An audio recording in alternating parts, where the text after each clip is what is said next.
السلام علیکم ورحمۃ اللہ وبرکاتہ. نحمده ونصلي على رسوله الكريم اما بعد فاعوذ باللہ من الشیطان الرجیم. بسم اللہ الرحمن الرحیم. رب اشرح لي صدری ويسر لي امری واحلل عقدۃ من لسانی یفقهوا قولی. ہمارا آج کا موضوع ہے دل کی تنگی، سینے کی گھٹن اور اس کا علاج. اس دنیا میں جب سے انسان آیا ہے وہ مختلف طرح کے حالات سے گزرتا ہے. کبھی انسان صبح اٹھتا ہے تو اس کا دل بہت خوش ہوتا ہے اور کبھی ایک عجب سی اداسی ہوتی. بظاہر کوئی سبب نظر نہیں آتا اور اگر بعض اوقات کوئی سبب یا وجہ ہوتی ہے تو بھول بھی چکا ہوتا ہے، مگر لاشعور سے اس کے اثرات اٹھ کر شعور پر آتے ہیں اور انسان پریشان ہو جاتا ہے. بعض اوقات انجانے وسوسوں کا شکار ہوتا ہے، انہونے قسم کے تفکرات اور توہمات کا شکار ہوتا ہے اور بیٹھے بیٹھے ایک خوف کا شکار ہوتا ہے. کبھی اسے لوگوں کی باتیں ستاتی اور یہ سب کے ساتھ ہوتا ہے، کوئی نیک ہو یا بد، اچھا ہو یا برا، ہر ایک پر یہ کیفیت آتی. دنیا میں اللہ سبحانہ وتعالی نے انسانوں میں سے سب سے زیادہ بڑا مقام پیغمبروں کو دیا اور پیغمبروں میں سے بھی سب سے بڑا مقام رسول اللہ صلی اللہ علیہ وسلم کا ہے کہ جن کو اللہ سبحانہ وتعالی نے 7 آسمانوں کے اوپر ایسے مقام پر بلایا جہاں کوئی مقرب فرشتہ بھی نہ پہنچ سکا. رسول اللہ صلی اللہ علیہ وسلم اللہ سبحانہ وتعالی کے اتنے قریب پہنچے، لوح محفوظ کے اتنے قریب پہنچے کہ جہاں قضاء و قدر لکھنے والے قلم کی آواز تک آپ نے سنی، جہاں تک جبریل بھی نہ پہنچ سکے. اتنا بلند مقام آپ کو دیا گیا اور آپ نیکی، عبادت، تقوی کے اعلیٰ ترین مقام پر فائز تھے، اخلاق کی بلندیوں پر فائز تھے. لیکن ان سب چیزوں کے باوجود آپ ایک انسان بھی تھے اور انسان ہونے کے ناطے آپ کے دل پر وہ کیفیات گزرتی تھی جو ہم میں سے کسی کے دل پر بھی گزرتی. اور خصوصاً جب کوئی اچھا کام آپ کرنے جائیں اور لوگ اس کے بارے میں غلط فہمی کا شکار ہوں اور اس پر باتیں بنائیں یا ہنسیں یا مذاق اڑائیں یا اس کو اپروو نہ کریں، اور خاص طور پر اس دور میں جب کہ دین بالکل اجنبی ہو گیا، جیسا کہ نبی صلی اللہ علیہ وسلم نے ایک جگہ پر فرمایا تھا کہ بدأ الاسلام غریبا وسیعود غریبا فطوبی للغرباء. اسلام اجنبیت کی حالت میں شروع ہوا، یعنی اس وقت توحید کی آواز آپ نے اٹھائی جبکہ یہ آواز بالکل اجنبی ہو چکی تھی، اور پھر وسیعود غریبا، ایک وقت آئے گا کہ پھر یہ اجنبی ہو جائے گا. اور آج آپ دیکھیے کہ لوگ مسلمان ہوتے ہوئے بھی اسلام کا معنی نہیں جانتے، اللہ تعالیٰ پر ایمان کا دعویٰ کرتے ہوئے بھی اللہ تعالیٰ کو نہیں پہچانتے، ملائکہ کے بارے میں زیادہ نہیں جانتے. بعضوں کا دل چاہتا ہے کہ یہ دیکھو کہ بچے دنیا میں اتنا کچھ پڑھ رہے ہیں، اتنا آگے بڑھ رہے ہیں، اتنے انٹیلیجنٹ ہیں، اتنے حاضر جواب، تو دین کے بارے میں کتنا جانتے ہیں. اور دین کے بارے میں کسی کے کیا معلومات ہیں، ہم سب کو اپنا اپنا جائزہ لینے کے لیے یہ دیکھنا چاہیے کہ سب سے پہلی چیز ایمان، اس کے بارے میں ہمارا علم کتنا ہے، اس کی تفصیلات اور اس کی وضاحتوں کو ہم کتنا جانتے ہیں. تو ایمان میں اللہ پر ایمان بھی ہے، فرشتوں پر ایمان بھی ہے، آخرت پر، کتابوں پر، رسولوں پر، اچھی بری تقدیر پر. اگر ہمارے بچے ایمان کی بنیادی چیزوں کی تفصیل بھی نہیں جانتے تو اس سے آگے وہ پھر کس دین پر ہے؟ یہ وہ چیزیں ہیں جن کے بارے میں ہم سب کو اچھی طرح تفصیل کے ساتھ معلوم ہونا چاہیے. پھر اس کے بعد اسلام کیا ہے، احسان کیا ہے، دین کی باقی تفصیلات کیا ہیں. تو عام طور پر یہ معلومات ہم واجبی طور پر، معمولی طور پر جان لیتے ہیں، اس سے آگے نہیں جانتے. تو اس سے یہ پتہ چلتا ہے کہ آپ نے جو یہ فرمایا تھا کہ دین جو ہے وہ اجنبی ہو جائے گا، وسیعود غریبا، لوگ اس کے بارے میں نہیں جانیں گے، ایسے جیسے کوئی اسٹرینجر ہوتا ہے. تو دین ہمارا اپنا ہوتے ہوئے بھی ہم اگر اس کے بارے میں نہیں جانتے، اور مسلمان گھرانوں میں ہی وہ اجنبیت ہو گئی اس سے کہ دنیا بھر کی چیزوں کے بارے میں معلومات ہے لیکن اپنے ہی دین کے بارے میں، ایمان کے بارے میں، اس کی تفصیلات کے بارے میں علم نہیں، تو یہ ایک خطرناک بات ہے.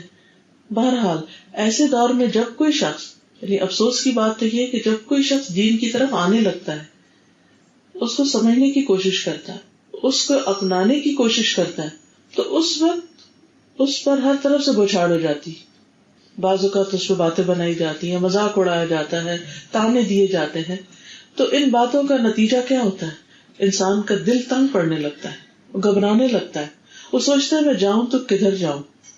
اور آپ دیکھیے کہ دلچسپ بات یہ ہے کہ اللہ سبحانہ وتعالیٰ قرآن مجید میں حضور صلی اللہ علیہ وسلم کو تسلی دیتے ہوئے فرماتے ہیں, سورۃ الحجر آیت نمبر 97-99 میں اللہ تعالیٰ فرماتے ہیں, آیات کی پہلے تلاوت سنیے, پھر اس کے بعد میں اس کی وضاحت کروں گی. اور بلا شبہ یقیناً ہم جانتے ہیں کہ بے شک آپ کا سینہ اس سے تنگ ہوتا ہے جو باتیں وہ کہتے ہیں. یعنی لوگ جو باتیں بناتے ہیں آپ پر, اس سے آپ کا دل گھٹتا ہے, آپ کو تکلیف پہنچتی ہے, آپ کو غم لاحق ہوتا ہے. اور ہم اس کو اچھی طرح جانتے ہیں. ظاہر ہے اللہ سبحانہ وتعالیٰ سے بڑھ کر دلوں کے حال کون جان سکتا ہے. بعض اوقات ہمارے بہت قریبی عزیز دوست پیارے وہ بھی نہیں جانتے ہمارے اندر کیا کیفیت گزر رہی ہے.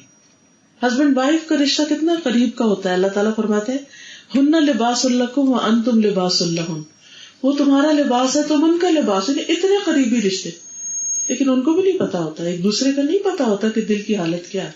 ایک شخص کتنا بھی یہ بتائے کہ میرے اوپر اس وقت کیا گزر رہا ہے, لیکن سب کچھ بتا بھی نہیں پاتا. تو جس رب نے ہمیں پیدا کیا ہے وہ خوب جانتا ہے. تو اللہ تعالیٰ فرماتے ہیں ہمیں اچھی طرح پتا ہے, وَلَقَدْ نَعْلَمُ, البتہ تحقیق یعنی یقینی طور پر ہم جانتے ہیں, أَنَّكَ يَضِيقُ صَدْرُكَ, کہ آپ کا دل بھجتا ہے, تنگ ہوتا ہے, گھٹتا ہے, بِمَا يَقُولُونَ, جو باتیں یہ کرتے ہیں, یعنی آپ کے خلاف جو باتیں بناتے ہیں, آپ پر جو الزام تراشی کرتے ہیں, آپ کا جس طرح مذاق اڑاتے ہیں, یہ سب کچھ ہمیں معلوم ہے. اب اس کا علاج کیا ہے, اس کا حل کیا ہے؟ اس کا حل یہ نہیں کہ جو کچھ وہ کر رہے ہیں وہ آپ بھی شروع کر دیں. عام طور پر ہمارا دل کب ٹھنڈا ہوتا ہے, یا ہم کس وقت پھر اپنے آپ کو خوش پاتے ہیں جب کوئی ہمیں ایک سنائے تو ہمیں دو سنا سکے. ایک کے بدلے میں ایک سنا کے بھی ہم ٹھنڈے نہیں ہوتے. جب تک پھر خوب خبر نہ لے تو ہمارے اندر کی بڑاس نہیں نکلتی. تو یہ حل نہیں بتایا گیا, کیونکہ نبی صلی اللہ علیہ وسلم اخلاق کے بلند ترین مرتبے پر فائز تھے. تو اللہ تعالیٰ فرماتے ہیں کہ آپ کیا کیجئے, 3 کام کیجئے. فسبح بحمد ربک, نمبر 1, اپنے رب کی حمد کے ساتھ تسبیح کریں. تسبیح کا علاج بتایا گیا. دوسری بات, وَقُم مِّنَ السَّاجِدِينَ, سجدہ کرنے والوں میں سے ہو جائیں, یعنی نماز سے مدد لیں. اور تیسری چیز, وَاعْبُدْ رَبَّكَ حَتَّى يَأْتِيَكَ الْيَقِينُ, اپنے رب کی عبادت کریں یہاں تک کہ آپ کے پاس یقین آ جائے, یعنی زندگی کا آخری وقت آ جائے. اس راستے پر قائم رہیں, جمے رہیں. یہ ہے علاج سینے کی گھٹن کا, دل کی تنگی کا. یعنی جب آپ کا دل تنگ پڑے تو ان 3 چیزوں کو لازم کر لیں. اب اس میں ہمارے لیے بھی رہنمائی ہے کہ جب دین کے راستے پہ چلتے ہوئے یا ویسے دنیاوی معاملات میں بھی اگر انسان کے دل میں کسی قسم کی کوئی گھٹن محسوس ہونے لگے, کوئی پریشانی آنے لگے, ڈپریشن ہونے لگے جو آج کل کی ٹرمز میں, تو سب سے پہلا کام کرنے کا کیا ہے؟ جب دل تنگ ہو, غمگین ہو, اداس ہو, پریشان ہو, تو نمبر 1 تسبیح کریں. قرآن مجید میں اللہ سبحانہ وتعالیٰ نے نبی صلی اللہ علیہ وسلم کو 2 مواقع پر تسبیح کا حکم دیا. ایک غم کے موقع پر, دوسرا فتح کے موقع پر, خوشی کے موقع پر.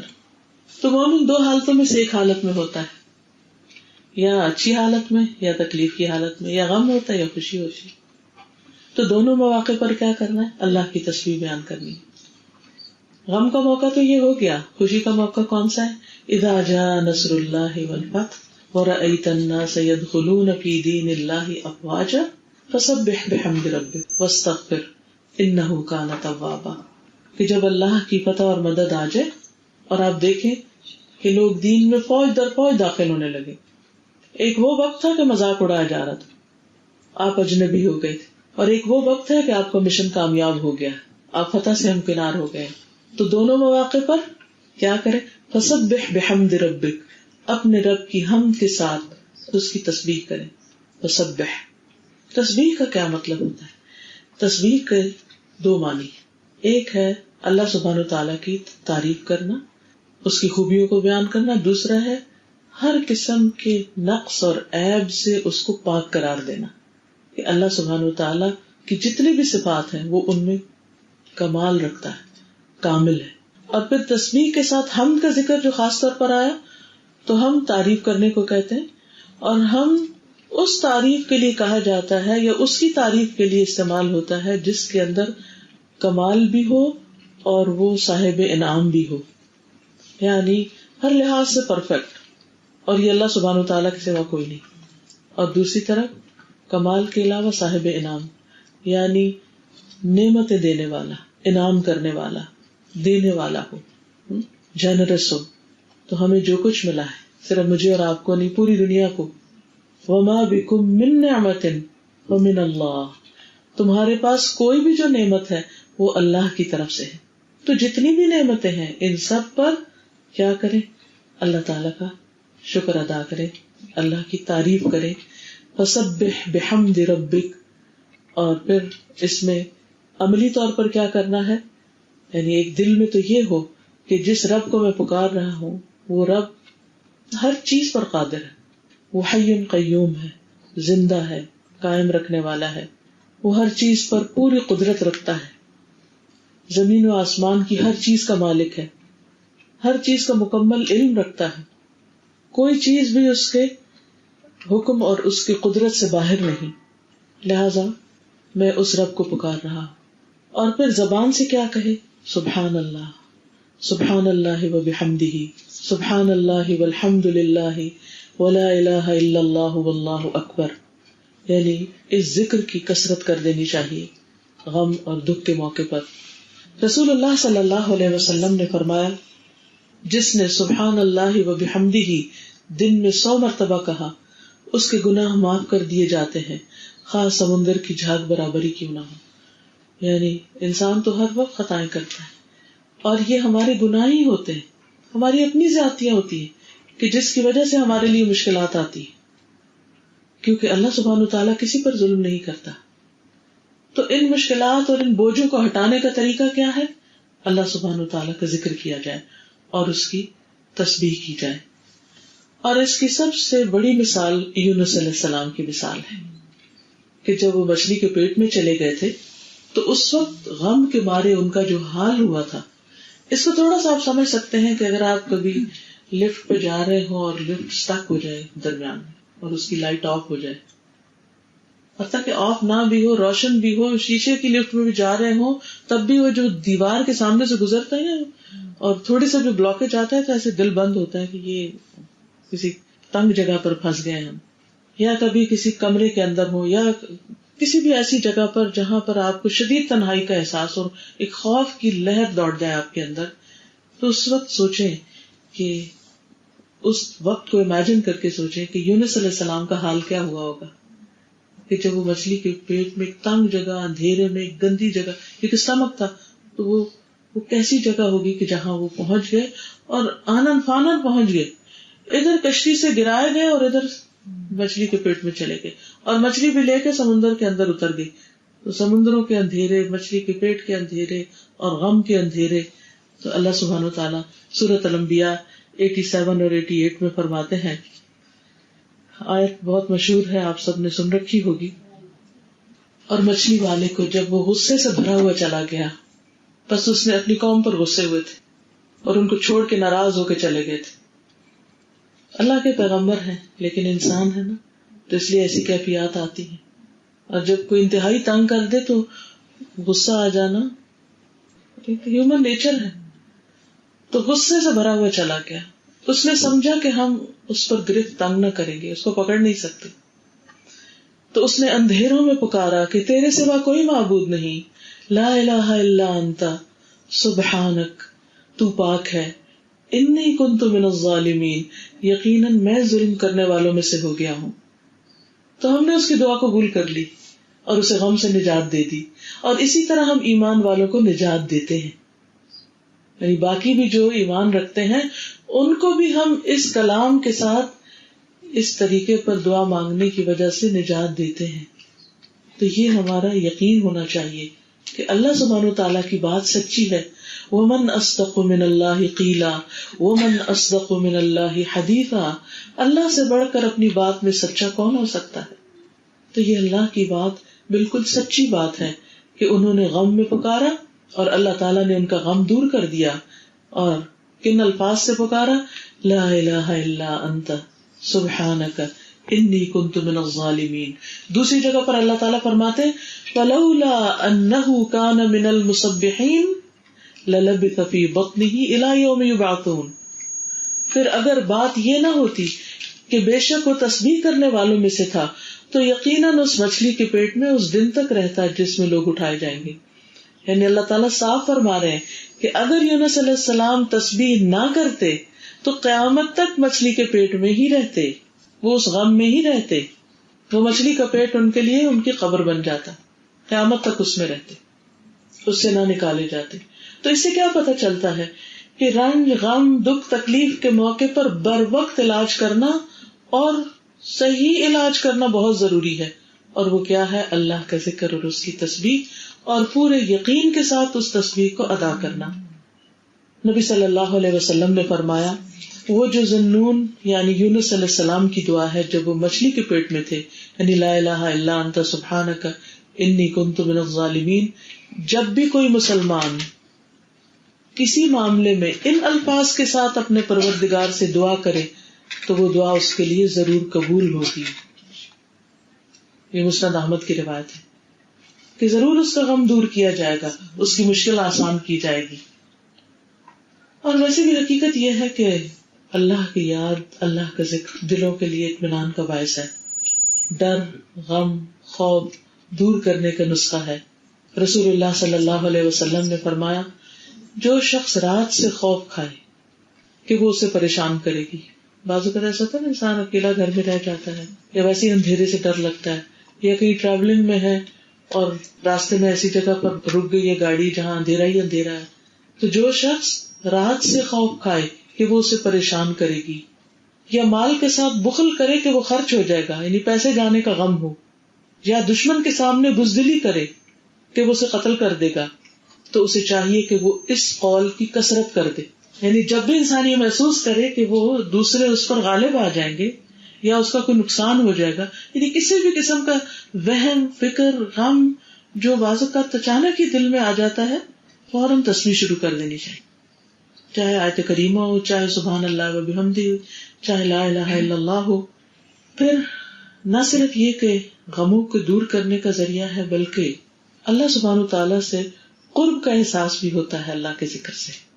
رسول اللہ صلی اللہ علیہ وسلم نے فرمایا تم اللہ کی عظمت کا جو ذکر کرتے ہو یعنی اللہ کی بڑائی بیان کرتے ہو, تسبیح, تحلیل اور تحمید کے الفاظ کہتے ہو, وہ عرش کے ارد گرد چکر لگاتے ہیں. یعنی ہمارا یہ منہ سے نکلے ہوئے یہ لفظ یہاں نہیں رہتے, یہ عرش کے گرد پہنچ جاتے ہیں.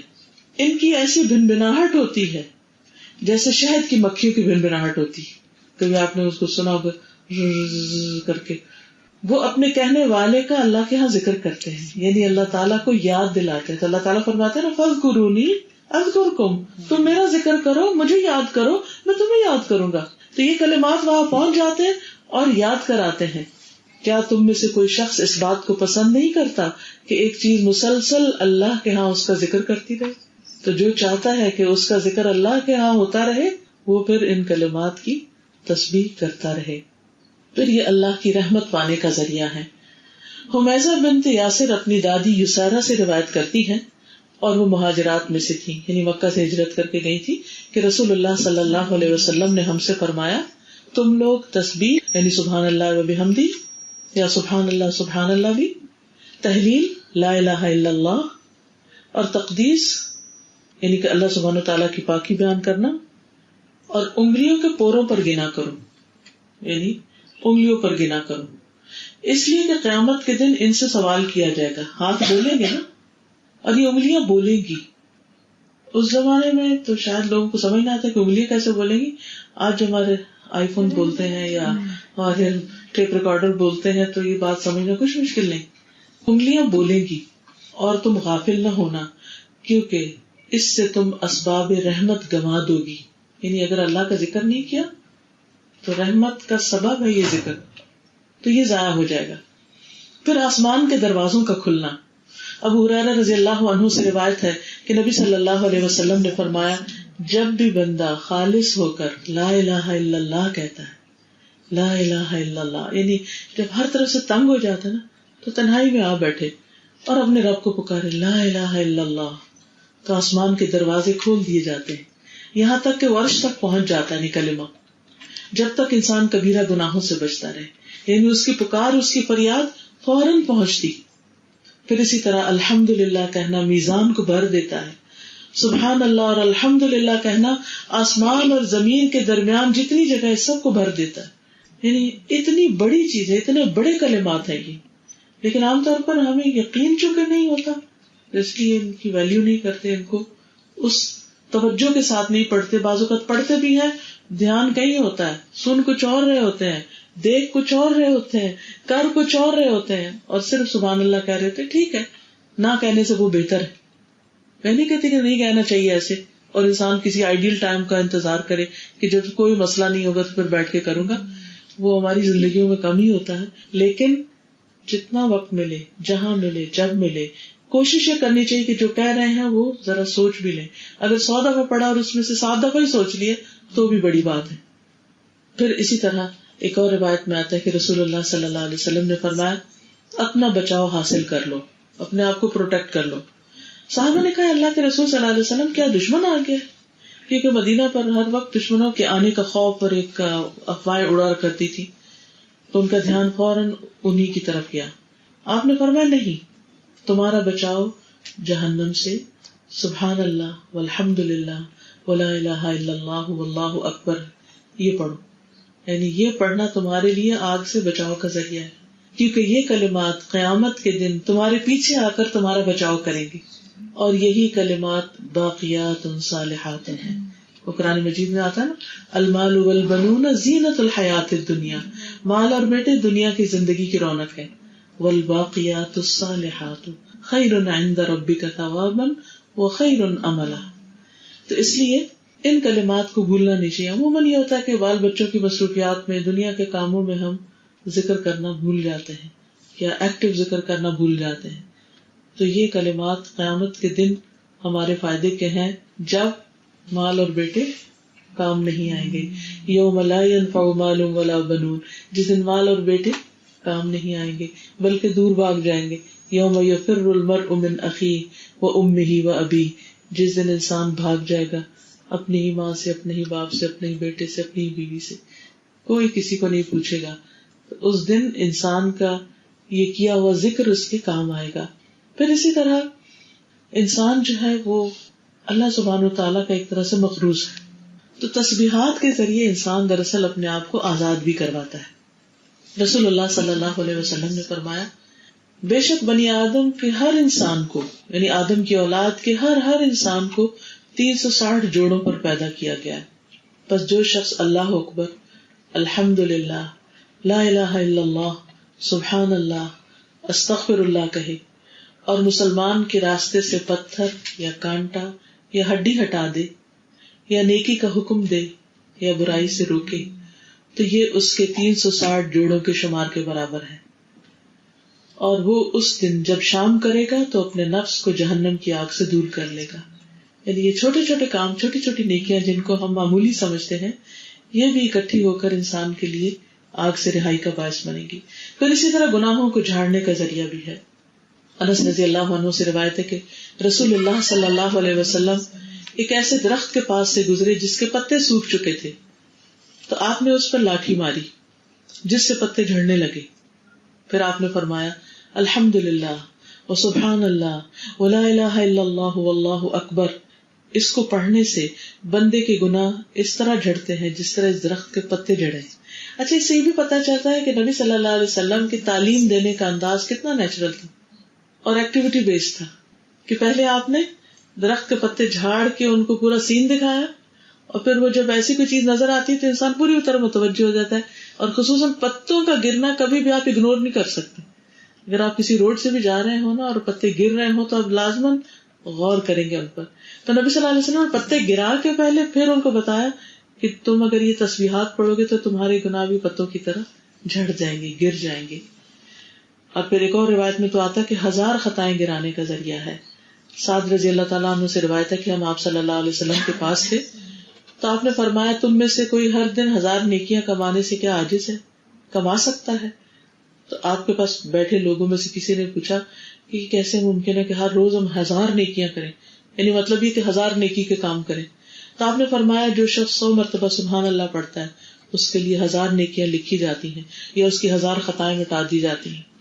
اور ویسے تو ہم ہر نماز کے بعد 33 بار پڑھتے ہیں، تو 5 نمازوں میں جب ہم 33 بار پڑھتے ہیں تو 100 سے زیادہ مرتبہ تو اسی طرح ہو جاتا ہے. لیکن ویسے بھی اگر صبح شام انسان ذکر کرے گا جب بھی خالی ہو، اور خصوصاً جب غم دکھ اور پریشانی ہو، اس وقت سب کام چھوڑ کر یکسوئی کے ساتھ بیٹھ کر کثرت کے ساتھ تسبیح کرے، حتیٰ کہ دل کا غبار اور بوجھ اٹھ جائے اور انسان بالکل اس طرح ریلیکس ہو کر باہر آئے، بالکل ایسے جیسے اس نے کوئی شاور لیا. اور دیکھیے کہ جب یہ پڑھ رہا ہوگا، یعنی وہ شاور والی کیفیت کیوں ہے کہ شاور لے کے باہر آتے ہیں تو آپ ریلیکس ہوتے ہیں، کیونکہ آپ کی میل کچیل اور امپیورٹیز جو ہے وہ آپ سے دھل جاتی ہیں. تو یہ تسبیحات پڑھنے سے بھی گناہ دھلتے ہیں، تو انسان لٹرلی اس کی روح ہلکی ہوتی ہے، اس کا دماغ ہلکا ہو جاتا ہے، اس کی فکر اور پریشانیاں ختم ہونے لگتی ہیں. اللہ سبحانہ وتعالیٰ نے اس کو مخلوق کا رزق بھی بتایا. اللہ کے نبی نوح علیہ السلام کی وفات کا وقت جب قریب آیا تو انہوں نے اپنے بیٹے کو کہا کہ سبحان اللہ و بحمدہ کا ورد کرتے رہنا، کہ یہ ہر چیز کی نماز ہے اور اس کے ذریعے مخلوق کو رزق ملتا ہے. قرآن مجید میں آتا ہے نا کہ کل قد علم صلاتہ و تسبیحہ، ہر ایک نے اپنی نماز اور تسبیح کا طریقہ جان لیا ہے کہ اس نے تسبیح کیسے کرنی.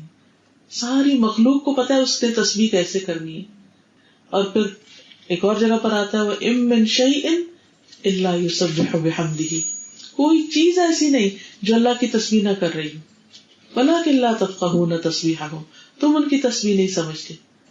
تو اگر ہر چیز اللہ کی تسبیح کر رہی اور ہم اس سے غافل ہیں تو پھر کیسے ہو سکتا ہے کہ ہمارا دل خوش رہ سکے، کہ ہم غموں سے آزاد ہو سکے.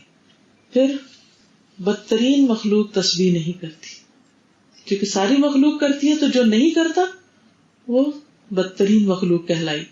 عمرو بن ابسہ کہتے ہیں رسول اللہ صلی اللہ علیہ وسلم نے فرمایا جب بھی سورج چڑھتا ہے اللہ کی ہر مخلوق اللہ عز و جل کی تسبیح بیان کرتی، اس کی حمد کرتی، لیکن شیطان میں سے اور اولاد آدم میں سے آتا قسم کے لوگ نہیں کرتے. بس میں نے اولاد آدم میں سے ایسے لوگوں کے بارے میں سوال کیا تو آپ نے فرمایا بدترین مخلوق یا اللہ کی مخلوق میں سے بدترین لوگ ہیں کہ جو ہر دن اللہ کی تسبیح نہیں کرتے، اللہ کی تعریف نہیں کرتے، اللہ کا ذکر نہیں کرتے، کیونکہ جو کچھ ان کے پاس ہے وہ کس کا دیا ہو. وَمَا بِكُم مِّن نِّعْمَةٍ فَمِنَ اللَّهِ، تمہارے پاس کوئی جو نعمت ہے، ہاں تمہاری آنکھیں ہیں یا کان ہے یا دل ہے، یا اللہ نے جو تمہیں ہدایت دی ہے یا چلنے پھرنے کی قوت دی ہے یا ایون کھانے پینے اور دنیا کی نعمتوں سے مستفید ہونے کی جو صلاحیت بخشی ہے، یہ سب کچھ کس کا دیا ہوا ہے. اور اگر وہ لے لے تو کون واپس دے سکتا ہے، کون لوٹا سکتا ہے. جب اس نے سب کچھ دیا تو ہمیں سوچنا چاہیے کہ ہم کیا کر رہے ہیں، اور اگر ہم کچھ کریں بھی تو اس کے فائدے کا کچھ بھی نہیں ہے، پھر وہ خود ہماری طرف لوٹ کے آنے والا ہے. تو غم اور دل کی تنگی اور گھٹن کا سب سے بہترین علاج کیا ہے؟ تسبیح کرنا. اور اس لیے بھی کہ ساری کائنات کر رہی، اگر وہ کر رہے ہیں اور ہم نہیں کریں گے تو ہم تو پیچھے رہ جائیں گے، وہ سارے ہم سے بہتر ہو جائیں گے. پھر آپ دیکھیے کہ جو فرشتے اللہ کی تسبیح کرتے ہیں قرآن مجید ان کے بارے میں آتا ہے کہ وہ دم لیتے ہی نہیں، رکتے ہی نہیں، کبھی چھوڑتے ہی نہیں. اور آپ کو یاد ہوگا کہ جب اللہ سبحانہ وتعالیٰ نے فرشتوں کو جمع کیا اور ان کے سامنے اپنا ارادہ رکھا کہ میں آدم کو پیدا کرنے والا ہوں، تو انہوں نے کیا کہا تھا؟ وَنَحْنُ نُسَبِّحُ بِحَمْدِكَ وَنُقَدِّسُ لَكَ، ہم آپ کی تسبیح کرتے ہیں تعریف کے ساتھ اور پاکی بیان کرتے ہیں. آپ کیوں انسان کو پیدا کر رہے ہیں؟ نہیں، ہم یہ کام کر رہے ہیں. اور کس طرح کرتے ہیں کہ کسی وقت پاز ہی نہیں لیتے، بریک ہی نہیں لیتے، کرتے چلے جا رہے، کرتے چلے جا رہے. تو جس رب کی اتنی تسبیح ہو رہی ہے کہ ساری کائنات لگی ہے، فرشتے بھی لگے ہوئے، اس کو ہماری تسبیح کی ضرورت ہوگی؟ اس کو نہیں ضرورت، لیکن ہمیں ضرورت ہے. تو اپنی خاطر، اپنے فائدے کے لیے. اور چونکہ یہ اللہ تعالیٰ کا بتایا ہوا علاج ہے، کر کے دیکھیے، آزما کے دیکھیے. دوسرا علاج ہے کثرت سجود، سجدوں کی کثرت، نماز کی پابندی اور فرائض کے علاوہ نوافل بھی. کیونکہ بندہ سب سے زیادہ اپنے رب کے قریب سجدے میں ہوتا ہے، اور سب سے زیادہ انسان اپنے رب کے آگے تواضع کی حالت میں، عاجزی کی حالت میں سجدے میں ہی ہوتا ہے. اسی لیے اللہ سبحانہ وتعالی سورۃ العلق کی آیت 19 میں فرماتے ہیں کلا لا تطعہ واسجد واقترب. اب دیکھیے کہ انسان جس سے محبت کرتا ہے کیا چاہتا ہے کہ اس کے قریب ہو. تو اگر ہم اللہ تعالیٰ سے محبت کے دعوے میں سچے ہیں تو ہم کیا چاہیں گے کہ ہم اللہ تعالیٰ کے قریب ہوں، اللہ ہمارے قریب ہو. اور وہ فرماتا ہے کہ وہ قریب و مجیب ہے، وہ قریب بھی ہے اور جواب بھی دیتا ہے، دعائیں قبول بھی کرتا ہے.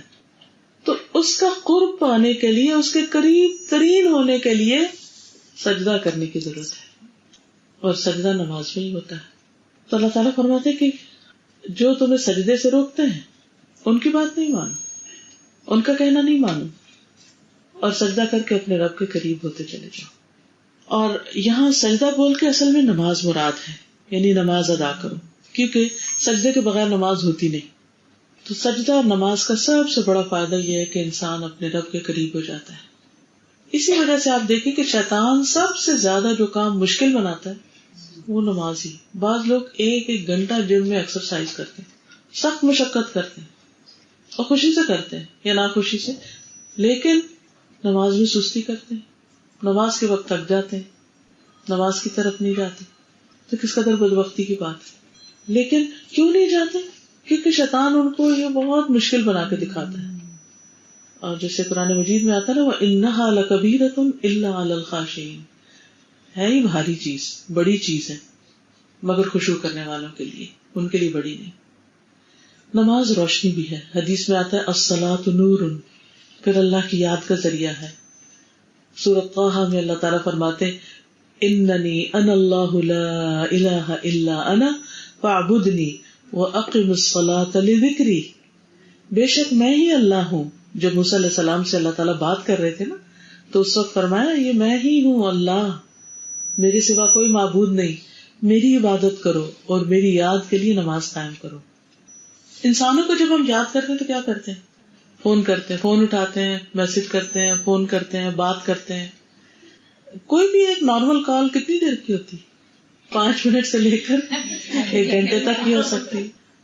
کوئی پتہ چلتا ہے کتنی دیر بات کی؟ جب کال بند کرتے ہیں تو کہتے ہیں 10 منٹ ہو گئے تھے، اتنی دیر بات کی. لیکن اگر کبھی دل تنگ ہو اور ہمیں خیال آ بھی جائے کہ ذرا نماز پڑھ لیں تو ہم کہتے ہیں بہت ٹائم لگ جائے گا، چاہے اتنی دیر بیٹھ کے سوچتے رہیں، کچھ نہ کریں، لیکن اٹھ کے نماز نہیں پڑھتے. 2 نفل پڑھنے میں کتنی دیر لگتی؟ 5 منٹ. ایک دوست کو ایک کال کرنے میں جتنی دیر لگتی ہے اتنی دیر 2 رکعت پڑھنے میں لگتی. اور بہت سا بوجھ ختم ہو سکتا ہے، بہت سی پریشانی دور ہو سکتی ہے، اور اللہ تعالیٰ کا قرب نصیب ہوتا ہے، اللہ تعالیٰ کا کہ محبت محسوس ہوتی ہے. انسان لازمی طور پر ریلیکس ہوتا ہے. مشکل ضرور ہے لیکن اس کے بعد فائدہ بھی بہت ہوتا ہے. خود اللہ سبحانہ وتعالیٰ سورۃ البقرہ 153 میں فرماتے ہیں یا ایھا الذین آمنوا استعینوا بالصبر والصلاۃ ان اللہ مع الصابرین. اے لوگو جو ایمان لائے ہو، صبر اور نماز کے ساتھ مدد طلب کرو. یعنی جب کوئی پریشانی آئے، دکھ اور تکلیف ہو تو نماز کے ساتھ مدد حاصل کرو. بے شک اللہ تعالیٰ صبر کرنے والوں کے ساتھ ہے، اللہ کی مدد آ جائے گی ان کو. انبیاء، صالحین، یہ سب نیک لوگ، اللہ کے نیک بندے اسی نسخے پر عمل کرتے رہے، اور انہی کا راستہ بہترین راستہ ہے کیونکہ ان پر اللہ تعالیٰ نے انعام فرمایا ہے. حضرت حذیفہ کہتے کہ نبی صلی اللہ علیہ وسلم کو جب کوئی مسئلہ درپیش ہوتا، کوئی مسئلہ، تو آپ نماز پڑھنا شروع کر دیتے. ہمیں جب کوئی مسئلہ درپیش ہوتا ہے تو ہم کیا کریں؟ ٹیلی فون کرتے، مشورے لیتے. اچھا مشورہ کوئی دے دے تو پھر اس پر عمل بھی نہیں کرتے. بعض اوقات پسند کا مشورہ تو پھر کر لیتے ہیں، ناپسند کا تو نہیں کرتے. مشورے میں نقصان ہوتے تو پھر دوسرے کی شامت آتی کہ اس نے کہا. مشورے بھی آپ کی مرضی کے مطابق دیتے ہیں. جو آپ پسند کر رہے تھے نا اسی میں ہاں ہاں ملاتے ہیں، وہی ٹھیک ہے، کیونکہ دوسرا کڑوا ہوتا ہے تو پھر وہ مشکل ہوتی ہے. تو تمام انبیاء کے بارے میں آتا ہے کانوا اذا فزعوا، کہ جب ان پہ کوئی گھبراہٹ آتی، کوئی پریشانی آتی، فزعوا الی الصلاۃ، وہ نماز کی طرف دوڑتے تھے. تو نیکسٹ ٹائم یاد رکھنا ہے کہ سب سے پہلے نماز اور اس کے بعد کسی سے بات، کسی کو فون بھی بعد میں کرنا ہے. رسول اللہ صلی اللہ علیہ وسلم نے فرمایا ابراہیم علیہ السلام نے سارہ علیہ السلام کو ساتھ لے کر جب ہجرت کی تو ایک ایسی بستی میں پہنچے جس میں بادشاہوں میں سے ایک بادشاہ یا ظالموں میں سے ایک ظالم وہاں پر رہتا تھا. اس نے ابراہیم علیہ السلام کے پاس یہ حکم بھیجا کہ سارہ کو ان کے پاس بھیج دے، بری نیت کے ساتھ. اب وہ آپ کیا کرتے، کیونکہ بادشاہ تھا تو آپ نے سارہ کو بھیج دیا. تو وہ بادشاہ ان کے پاس کھڑا ہوا تو وہ کھڑی ہو کر وضو کر کے نماز پڑھنے لگی. سمجھ آئی؟ ایک عورت کے لیے سب سے مشکل وقت کیا ہو سکتا ہے. تو آپ دیکھیے کہ کس طرح عام طور پر لوگ مسئلہ پوچھتے ہیں کہ اگر کسی عورت کی عزت کو خطرہ ہو تو کیا وہ خودکشی کر سکتی. یہ بات آپ نے بھی سنی ہوگی کہ بہت دفعہ ہی سنتے ہیں، یا پاکستان جب بن رہا تھا اس وقت بھی کہا جاتا ہے کہ بہت عورتوں نے کنویں میں چھلانگے لگا کے خودکشی کر لی تاکہ ان کی عزت محفوظ رہ جائے. تو عموماً لوگ پوچھتے ہیں کہ عزت محفوظ کرنے کے لیے کیا ہم ایسا کر سکتے ہیں. اب آپ دیکھیے کہ ایک خودکشی کا راستہ ہے اور ایک وہ ہے جو حضرت سارہ کا راستہ ہے. حضرت سارہ کے اوپر یہی کیفیت آ گئی تھی، ان کی عزت کو خطرہ ہو گیا تھا کیونکہ اس بادشاہ کو کسی نے بتایا کہ وہ بہت خوبصورت عورت ہے. تو بادشاہ کو جو بھی پتا چلا اس نے کہا کہ اسے میرے پاس بھیج دے. تو ابراہیم علیہ السلام کو اس نے حکم بھیج دیا کہ میرے پاس بھیج دو اپنی بیوی کو.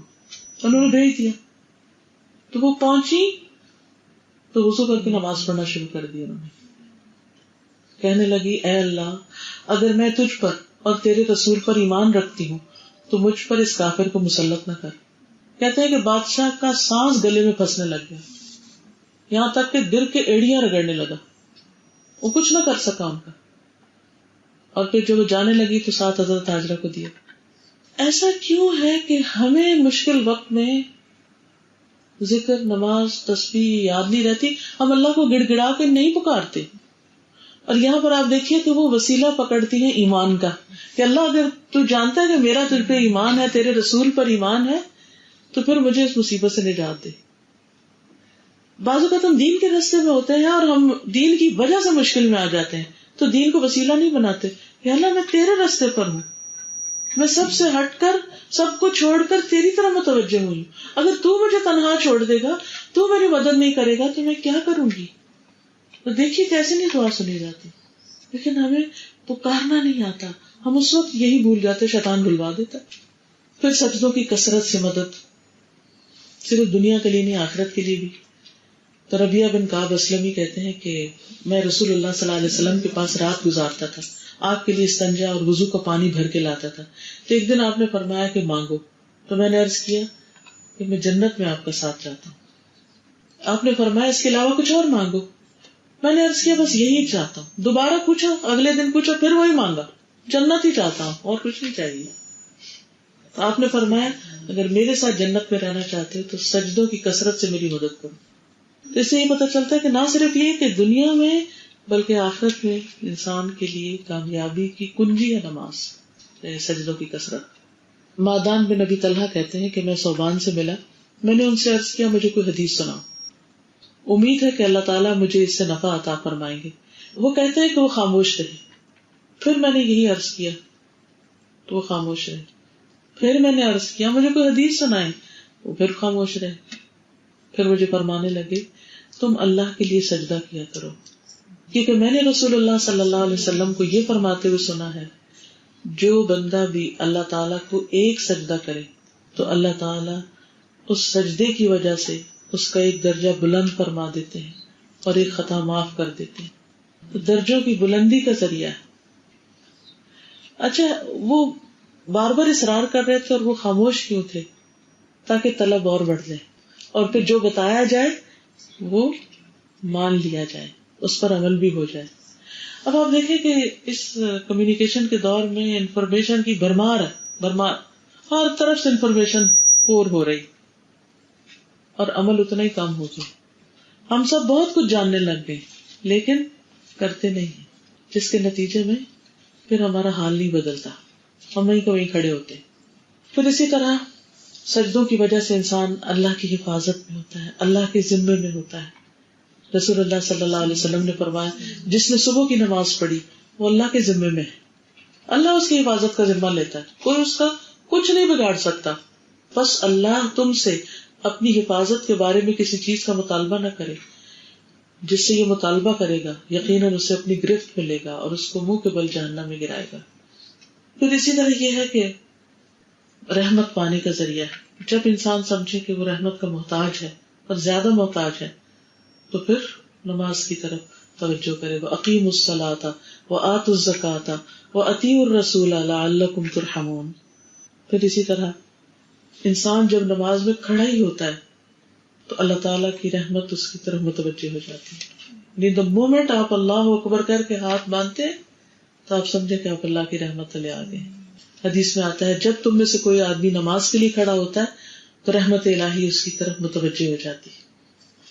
کتنا بھی بڑا غم، فکر، پریشانی ہو، وضو کریں اور مصلی پہ کھڑے ہو جائیں، پھر دیکھیں اللہ کی مدد آتی ہے کہ نہیں آتی، پھر راحت و سکون کا باعث ہے۔ نبی صلی اللہ علیہ وسلم نے نماز کو آنکھوں کی ٹھنڈک قرار دیا۔ آپ حضرت بلال سے کہا کرتے تھے کہ بلال نماز کی اقامت کہو اور ہمیں اسے راحت پہنچاؤ، ہمیں خوشی پہنچاؤ، نماز کے وقت کا اعلان کرو تاکہ ہم خوش ہو جائیں، نماز پڑھ کے ٹھنڈے ہو جائیں، سکون میں آ جائیں۔ کیونکہ انسان اپنے گناہوں کی آگ بھڑکاتا رہتا ہے، پھر اس کو اس آگ کو بجھانے کی ضرورت ہوتی، پھر اسی طرح بار بار یہ سلسلہ چلتا رہتا ہے۔ لیکن ہمیں سوچنا چاہیے کہ کیا ہمارے لیے بھی آذان راحت کا باعث ہے؟ کہ آذان ہو تو ہم خوش ہو جائیں کہ اوہ آنکھوں کی ٹھنڈک، سکون کا وقت آ گیا کہ میں سب کچھ چھوڑ کر اپنے رب سے ملاقات کروں اور میرے دل میں ایک اطمینان آ جائے۔ بہت سے لوگ تو اذان کی آواز سن کے گھبرانے لگتے ہیں، وہ ایسے علاقے میں گھر نہیں لیتے جہاں مسجد قریب ہو، تاکہ ڈسٹربنس ہوتی۔ اور بعض علاقوں میں تو اب تک مسجدیں بنی بھی نہیں۔ آپ خود سوچئے کہ مسجد اللہ کا گھر ہے، ہم اپنے گھر بڑے بڑے محلات بنا لیں اور ان میں اللہ کے گھر کے لیے کوئی جگہ ہی نہ رکھیں تو ہم کیسے مسلمان ہیں؟ کیسے مسلمان؟ یعنی وہ چیز جو رحمت کھینچ کے لاتی ہے ہم اسی سے دور ہو جائیں۔ جہاں اذان ہوتی ہے وہاں سے شیطان بھاگنے لگتا ہے، تو کیا ایسی جگہوں پر رہیں جہاں پر کہیں اذان کی آواز نہ آئے؟ اس لیے اپنے ایمان کا اگر جائزہ لینا ہے نا تو اذان کے وقت لیا کریں کہ اذان کی آواز سن کے دل کی کیفیت کیا ہوئی ہے، خوشی ہوئی ہے کہ پریشانی ہوئی کہ اوہ پھر نماز کا وقت آ گیا، اوہ پھر اب یہ کام چھوڑنا پڑے گا، اللہ میں تو بہت ہی مصروف تھی اور اب پھر اوہ اتنی جلدی اذان ہو گئی۔ نہیں، بلکہ بار بار دھیان رہنا چاہیے کہ اذان کیوں نہیں ہوئی، اذان کب ہو رہی ہے، ایک انتظار رہے۔ یہ ایمان کی پہچان ہے۔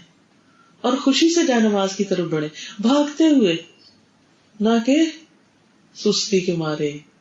کیا بتایا گیا قرآن مجید میں؟ کون سستی کے مارے جاتا ہے نماز کی طرف؟ ہم سب کو پتا ہے۔ وَلَا يَأْتُونَ إِلَى الصَّلَاةِ إِلَّا وَهُمْ كُسَالَىٰ، بھاری قدموں کے ساتھ۔ اوہ پھر نماز آ گئی۔ تو ہمارے غم کیسے دور ہوں، دکھ اور پریشانیاں کیسے جائیں گی جب ہم ان طریقوں پر عمل ہی نہ کریں جو ہمیں بتائے گئے ان کو دور کرنے کے لیے۔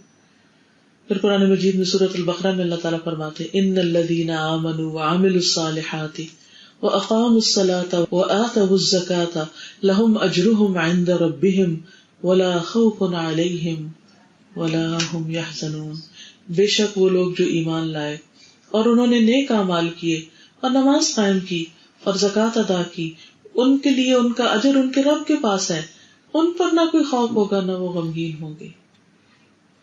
پھر ایک اور موقع پر آپ نے فرمایا ہر نماز کے وقت ایک منادی کرنے والا بھیجا جاتا ہے، وہ کہتا ہے اے آدم کے بیٹو اٹھو، اس آگ کو بجھا دو جو اپنے نفسوں کے لیے تم نے جلا لی ہے، یعنی گناہ کر کے جو آگ اپنے لیے بھڑکائی ہے اٹھو اور اس کو بجھاؤ۔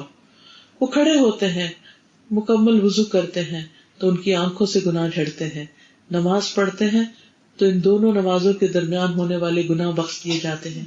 پھر وہ لوگ اس کے درمیان آگ جلاتے ہیں، یعنی دوبارہ اگلی اذان سے پہلے تک، پھر ظہر کا وقت ہوتا ہے، پھر اسی طرح اعلان ہوتا ہے، پھر وہ بجھاتے ہیں، پھر عصر کا وقت ہوتا ہے، پھر اس وقت تک جو گناہ کیے ہوتے ہیں پھر وہ پھر مغرب، پھر عشاء، پھر صبح تک.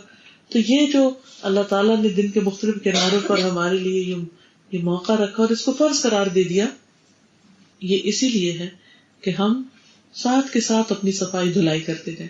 اسی لیے فرمایا جو دن میں 5 مرتبہ نہائے اس کے جسم پہ کیا میل رہے گی. تو یہ 5 دفعہ ایمانی شاور لینا ہے.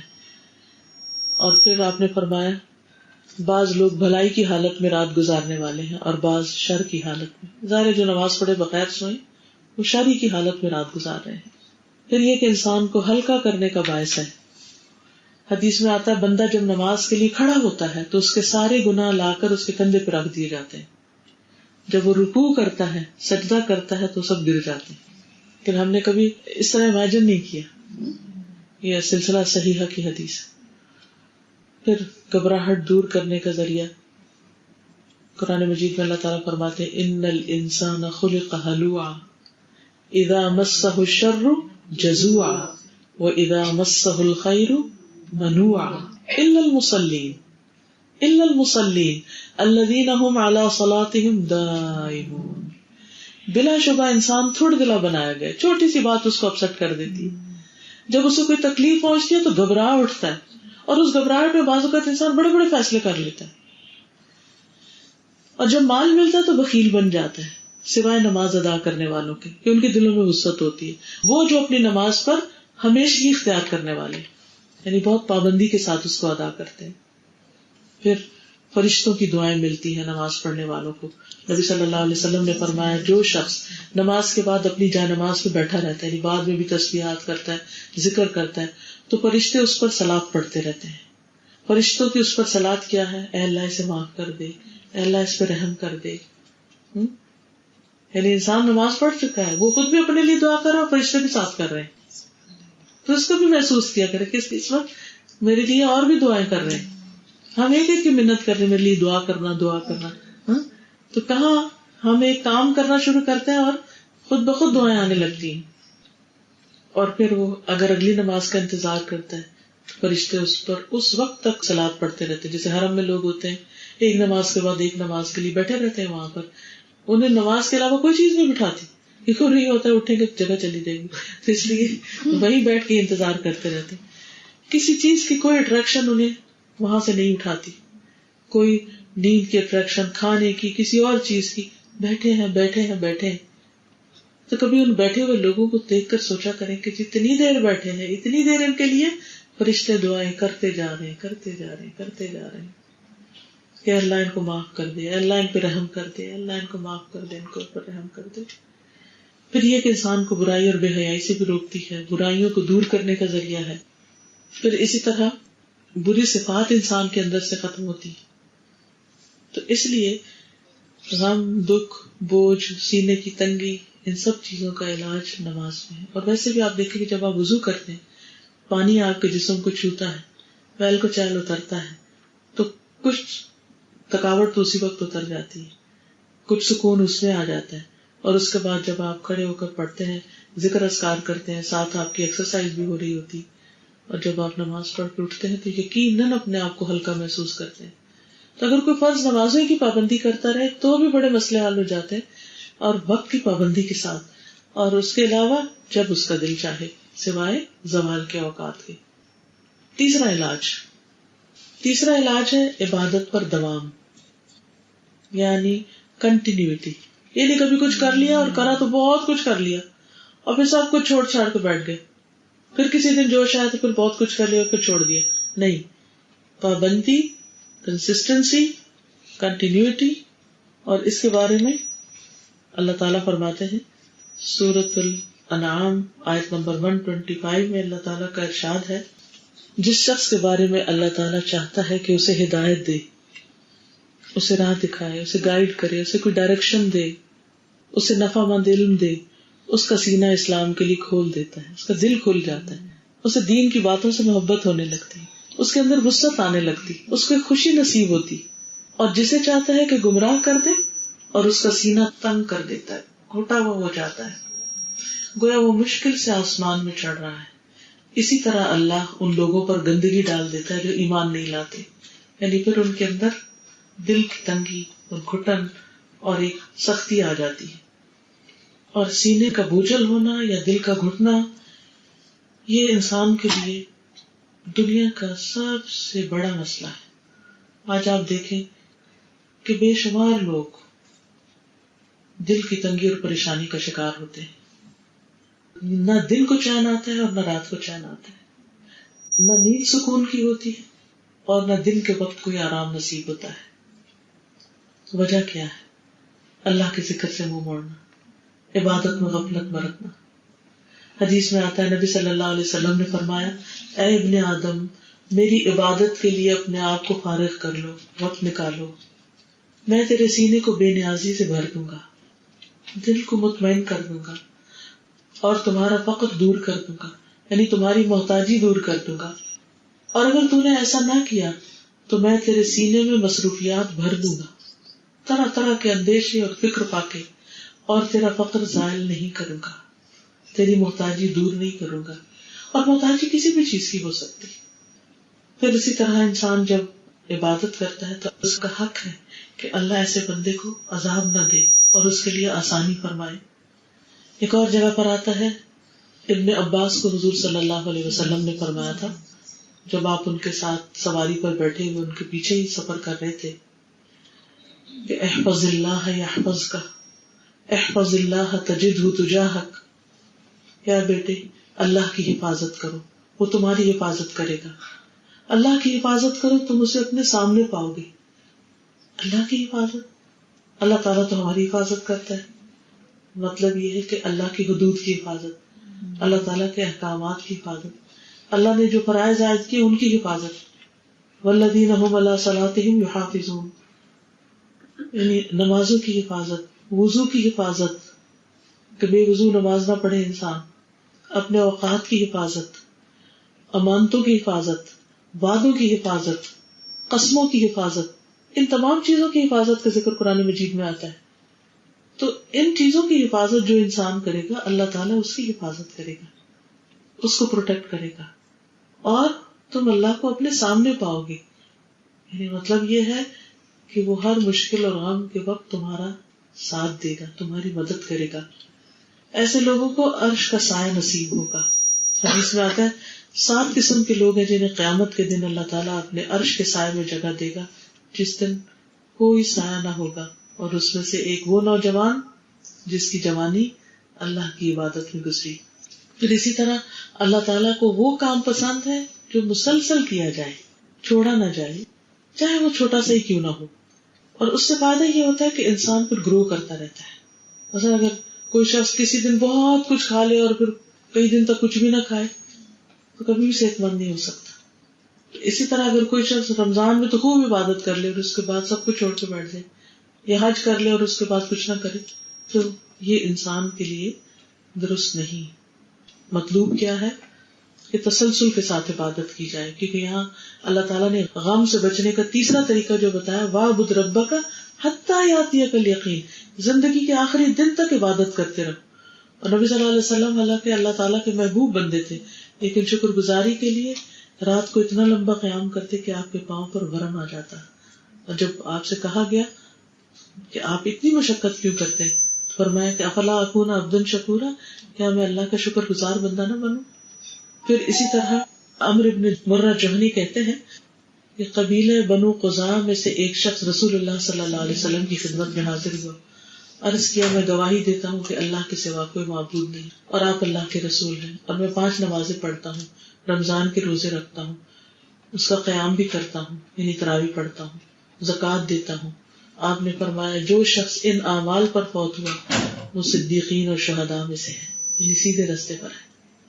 گویا آخرت کا انجام اور آخرت کا مقام اگر انسان کا محفوظ ہو تو زندگی بھی انسان کی بہترین گزرتی ہے. اور پھر قرآن مجید میں اللہ تعالیٰ بھی فرماتے ہیں وَلَا تَمُوتُنَّ إِلَّا وَأَنْتُمْ مُسْلِمُونَ، کہ تمہاری موت نہ آئے مگر اس حال میں کہ تم اللہ کے فرما بردار ہو. پھر یہ کہ نیک اعمال پر خاتمہ ہو، کیونکہ انما الاعمال بخواتیمہا، اعمال کا دار و مدار ان کے خاتمے پر ہے کہ آخر میں کیا کر رہے تھے. امام ابن تیمیہ کے بارے میں آتا ہے کہ ان کو 3 مرتبہ جیل میں ڈالا گیا.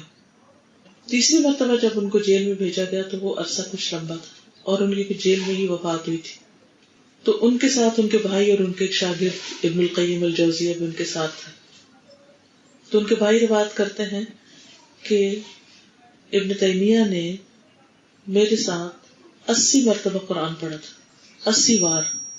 ہم نے شاید ساری زندگی 80 بار میں پڑھا.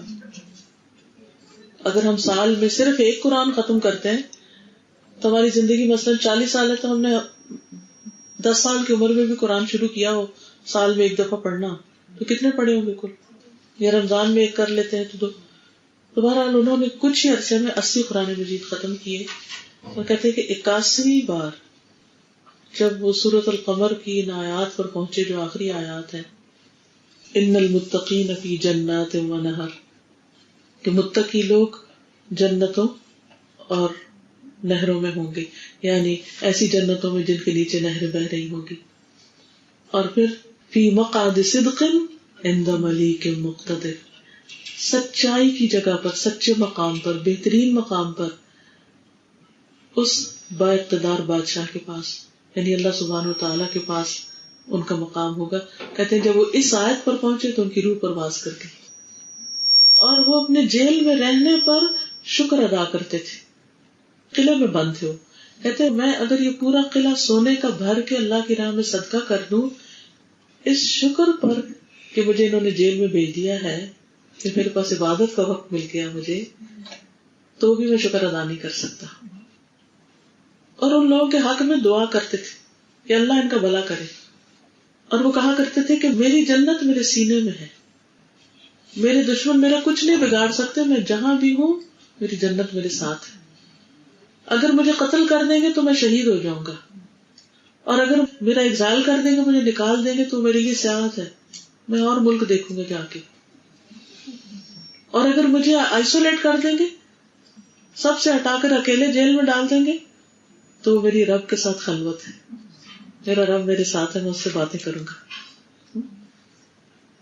تو انسان بعض اوقات جب زیادہ غموں میں گھر جاتا ہے تو عبادت بھی بھول جاتا ہے. بعض لوگ ہوش و حواس میں نہیں رہتے، غم یا دکھ کی کثرت سے اپنے کوئی شوق میں چلے جاتے ہیں اور کئی قسم کی بیماریاں پیدا ہو جاتی ہیں.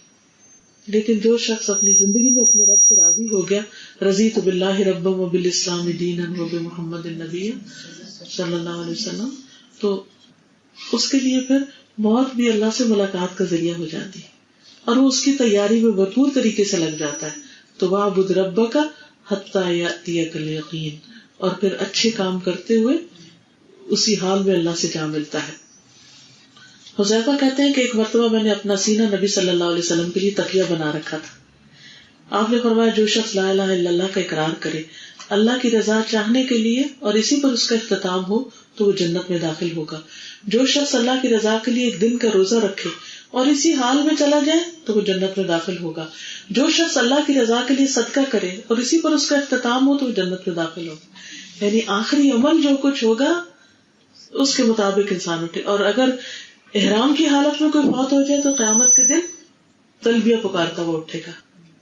جو شخص اللہ کے راستے میں ہجرت کرے گا وہ اسی طرح اللہ تعالیٰ فرماتا ہے کہ اگر اسے اس حال میں موت آ جائے تو اللہ پر اس کا اجر ثابت ہو گیا.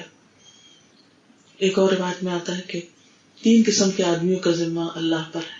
جو شخص اللہ کی راہ میں جہاد کے لیے نکلا اس کا ذمہ اللہ پر ہے، اگر اس کی وفات ہو جائے تو اس کو جنت میں داخل کرے گا یا اجر و ثواب اور غنیمت کے ساتھ واپس لوٹائے گا.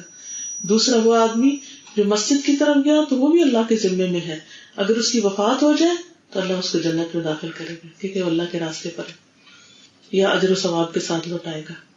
تیسرا وہ آدمی جو سلام کے ساتھ اپنے گھر میں داخل ہوا تو اللہ عز و جل اس کا ضامن ہے، یعنی گھر میں داخل ہوتے وقت اس نے سلام کیا تو بھی اللہ کی پروٹیکشن میں ہے. اور پھر آپ دیکھیے کہ جس شخص کو کلمہ نصیب ہو جائے آخری وقت میں، جس شخص کا آخری کلام لا الہ الا اللہ ہو وہ بھی جنت میں داخل ہوگا. تو اس لیے بہت ضروری ہے کہ ہم موت کے لیے ہر وقت تیار رہیں اور کوشش کریں کہ اچھے کاموں میں زندگی بسر ہو، اور جہاں کوئی ایسی چیز ہے جو اللہ کی نافرمانی ہو رہی تو اس سے فوراً نکلنے کی کوشش کریں کہ اللہ اس حال میں ہماری روح نہ لینا کہ تو ہم سے ناراض ہو. تو غم کے دکھ کے 3 پائیدار علاج ہیں. ایک غم اور دکھ دنیا کا ہے اور ایک آخرت کا ہے. دنیا کے اگر کسی بھی طرح کم ہو جائے، اگر موت اچھی حال میں نہ آئی تو پھر آخرت کا کیا بنے گا، جو ہمیشہ کے لیے انسان کے ساتھ اس کی خوشی یا غم اس کے ساتھ لگ جائے گا. تو اس لیے نمبر 1 تسبیحات، اور اس وقت یقین کے ساتھ تسبیح پڑھنی ہے کہ جیسے یونس علیہ السلام کو اللہ نے غم سے آزاد کیا. اور نمبر 2 نماز کہ وہ آنکھوں کی ٹھنڈک. اور نمبر 3 آخری دم تک اللہ کی عبادت. کبھی نہ سمجھے کہ بہت کر لیا، بہت نیک بن گئے، اب کافی ہے. نہیں، کبھی بھی کافی نہیں. ساری زندگی بھی سجدے میں پڑے رہے تو کافی نہیں. اور اس کے ساتھ ساتھ رنج و غم سے بچنے کی دعائیں. یہ جو ایاک نستعین کتاب ہے اس میں بھی رنج و غم کی ازالے کی دعائیں. آئی فون پر ایپ بھی موجود ہے ایاک نستعین، اس میں بھی یہ دعائیں موجود ہیں جس میں اللہم انی اعوذ بک من الہم والحزن والعجز والکسل والجبن والبخل وذلع الدین وغلبۃ الرجال. پھر اسی طرح اللہم لا سہل الا ما جعلتہ سہلا وانت تجعل الحزن سہلا اذا شئت. پھر لا الہ الا انت سبحانک انی کنت من الظالمین. پھر اسی طرح اللہ اللہ ربی لا اشرک بہ شیئا. اور پھر نبی صلی اللہ علیہ وسلم پر جب کوئی کرب اور دکھ اور غم ہوتا تو آپ فرماتے لا الہ الا اللہ العظیم الحلیم، لا الہ الا اللہ رب العرش العظیم، لا الہ الا اللہ رب السماوات ورب الارض ورب العرش الکریم. اور پھر حضرت عائشہ فرماتی ہے کہ نبی صلی اللہ علیہ وسلم ان الفاظ سے دم کیا کرتے تھے امسح البأس رب الناس بیدک الشفاء لا یکشف الکرب الا انت. اے لوگوں کے رب اس تکلیف کو دور کر دے. یعنی آپ اپنے اوپر بھی، اپنے سینے پہ یا اپنے دل پہ یا جہاں بھی ہے تو ہاتھ رکھ کے خود کو خود بھی دم کر سکتے ہیں کہ اللہ اس تکلیف کو دور کر دے، شفا تیرے ہی ہاتھ میں ہے، اس دکھ کو تیرے سوا کوئی دور نہیں کر سکتا. تو انشاءاللہ اللہ سبحانہ وتعالیٰ ہر طرح کے غم، ڈپریشن اور پریشانی سے نجات عطا فرمائے گی. وآخر دعوانا ان الحمد للہ رب العالمین. ہم نے جو کچھ پڑھا اللہ تعالیٰ ہمیں عمل کی توفیق عطا فرمائے اور اس گھر پر اللہ تعالیٰ اپنی خیر و برکت اور رحمت نازل فرمائے. اور جتنی بھی بہنیں آئی ہیں ان کے دلوں میں جو دعائیں ہیں، نیک تمنائیں ہیں، اللہ تعالیٰ ان کو پورا کرے اور آپ سب کو اللہ اپنی رحمت کے سائے میں رکھے. سبحانک اللہم و بحمدک اشہد ان لا الہ الا انت استغفرک و اتوب الیک. السلام علیکم و رحمۃ اللہ.